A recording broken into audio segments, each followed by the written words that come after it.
Post-mortem ছাড়া dead body কি করে দিয়ে দিলেন, সেটা আশ্চর্যজনক ব্যাপার।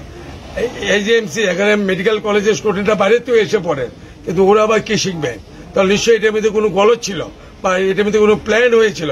ওই সময় মধ্যে প্ল্যানটা তৈরি করে দিয়েছে পোস্টমর্টম ছাড়া কি ডেড বডি দেওয়া যায় এই ধরনের ইনজুরি কেস? এবং তা না শুধু এখান দিয়ে তো থানা থেকে তো ওনাকে পাঠিয়েছেন জিবি হসপিটালে।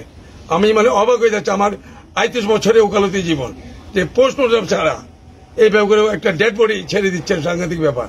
এখন আমরা চেষ্টা করছি এবং কিভাবে করা যায় কি, এবং তাদের পরিবারের জন্য আমরা যতটুকু পারি আমরা সাহায্য করবো আইনের দিক দিয়ে, এবং সার্টিফিকেট কপি আমরা পেয়ে গেলে আমরা এগুলি আলোচনা করবো কি করা যায়। এই যে ঘটনাটা আপনারা কাকে গাফিলতি হলো, এক নম্বর হলো পুলিশ, দ্বিতীয় নম্বর হলো medical officer, that is AGMC Agartala medical college.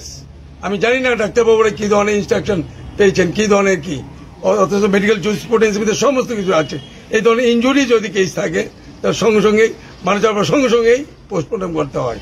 আমি জানি না কোন ডাক্তার কিভাবে করেছেন। যাক, উদয়পুর মহিলা থানা থেকে একটা রিপোর্ট জমা দিয়েছে যে লিভারের কারণে ওনার মৃত্যু হয়েছে, অথচ পোস্টমর্টমের রিপোর্ট এখনো আসেনি।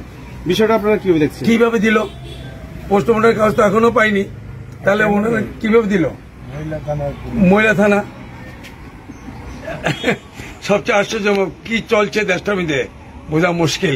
একজন শিক্ষক মশাই, দেশের যে মেরুদণ্ড যে উনাকে ভেবে ঘর থেকে ডেকে নিয়ে এইভাবে মারধর করে, সাংঘাতিক ব্যাপার। তার সাধারণ মানুষরা কোথায় যাবে? যাই হোক, আমরা আইনজীবী পক্ষ থেকে আমরা অল ইন্ডিয়া লয়ার্স অ্যাসোসিয়েশন থেকে এসেছি এবং আমাদের DYFA থেকে ওনারা এসেছেন নেতৃত্ববৃন্দ। দেখা যাক আমরা কতটুকু কি করতে পারি।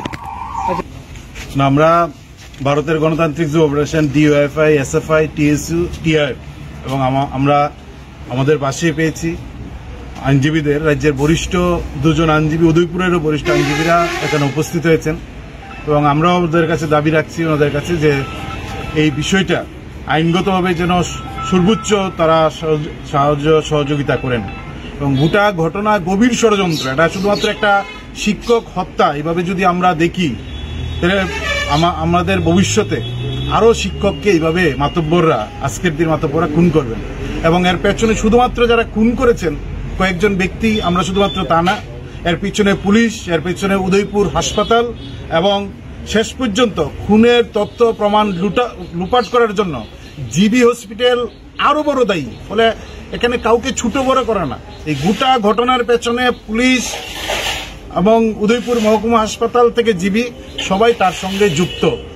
সবার বিরুদ্ধে ভূমিকা গ্রহণ করতে হবে। রাজ্যের মুখ্যমন্ত্রী তিনি শিক্ষামন্ত্রী, ওনার দপ্তরে শিক্ষক মারা গেলেন। আমরা অবাক হচ্ছি, যাদের নেতৃত্বে মারা গেল তারা হচ্ছেন ওনার রাজনৈতিক দলের, এবং আমরা শুনলাম যিনি শঙ্কর কর্মকার তিনি নাকি উদয়পুরের যিনি মন্ত্রী, আমাদের রাজ্যের অর্থমন্ত্রী, তিনি খুব ঘনিষ্ঠ।